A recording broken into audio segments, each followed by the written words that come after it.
The prophets were numerous. The first of them was Adam, peace be upon him, who was created from clay as an unimpaired human in the best of forms. After him among his offsprings, the prophets were many. Adam, the first, a grown man with knowledge from the soil of the earth. The creation of the son of Mary was not as amazing. Adam had no parents for giving birth and raising. The second prophet was the son of Adam, Sheep. All people stayed Muslim till after the third, Idris. Sheep is called Seth, Idris is Enoch. After the third, mankind entered a new epoch. Iblis, the first jinn, the devil, the cursed, introduced man to polytheism, idol worship. Allah sent one greater than any before him. Noah called them back to Islam, but most ignored him. And so the children of Adam perished by the thousands in a flood that drowned them and submerged the mountains in a ship. The believers were the achievers.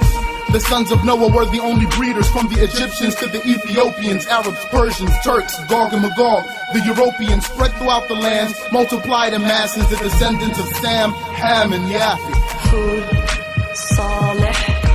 The religion of all the prophets is one, Islam.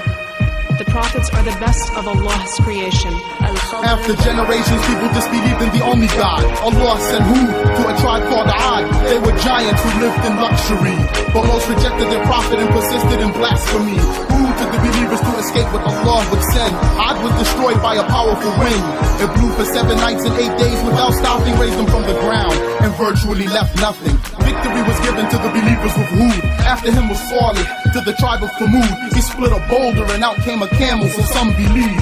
But the haters in the tribe couldn't handle, and so they plotted against the camel and slaughtered. Salih took the believers to escape what Allah ordered, and it was more harsh than war. The angel screamed on them till their hearts tore. Punishment from the Lord of the worlds descended once more. His mercy was with those who prostrated to the floor, who believed in the Lord of the heavens and the earth, and in his prophets who were many, and Adam was the first. Ibrahim, Lut, Ismail, Ishaq, Yaqub, Yusuf, Ayub, and many others. Then Allah sent Hud compared to Noah was a greater man, father of the prophets. After him Abraham, the second greatest prophet in Islam. He left Babylon to the countries of Asham, and his nephew was a prophet. His name was Lot. He warned the Sodomites, who got punished with raining rocks, and the angel tore their towns from the ground, raised them to the sky, flipped them around and dropped them upside down. But before the daylight, Lot left the borders.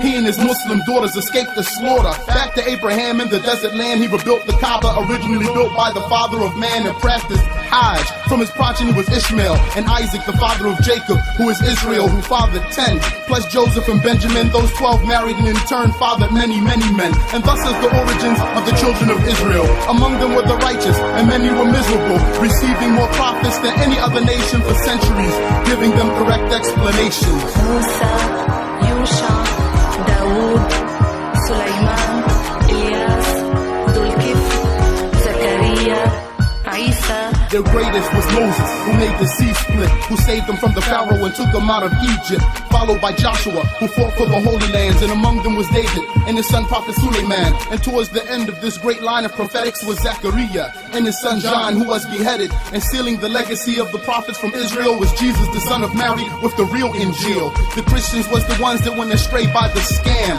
cause Jesus was the messenger of Islam with a book like the Quran, but his language and some laws was different. It had the belief in Allah the Magnificent. Like Moses came with the same religion, the Jews altered the scriptures, causing extreme division. Jesus came with the new laws, the Jews was appalled. He did miracles, but they still called him a fraud. And the conviction in the crucifixion is fiction. The Jews never nicked him, rather his companion was the victim. Jesus didn't die, he was raised to the second sky, will return and slay the imposter with the defective eye. All the prophets were people of merit and patience, belief and certainty, truthfulness and religiousness, chastity and impeccability, intelligence and brilliance. Then the last prophet of the Creator started alone and ruled Arabia 23 years later. The most eloquent when he would speak, attracting companions 100,000 deep. Muhammad, the Romans and Persians faced defeat to the greatest of the prophets, master of the elite, most fearing of his Creator. Any miracle a prophet had, he had similar or greater. Cause for the dead to come back to life as it was is less than a tree stump wailing out of love. For Musa, water sprang from a rock that had no water in it. For Muhammad, water sprang from between his digits. The sea split for Musa when he hit it with his staff. Muhammad pointed at the moon and it split in half. Peace be upon them. At the end of my verse, Muhammad was the last and Adam was the first. Muhammad is the last of the prophets and their leader. The the most knowledgeable among them, and the highest in status, the most articulate and the strongest, the most beautiful, brave, courageous, and generous. He had the most signs among them and the most outstanding miracles.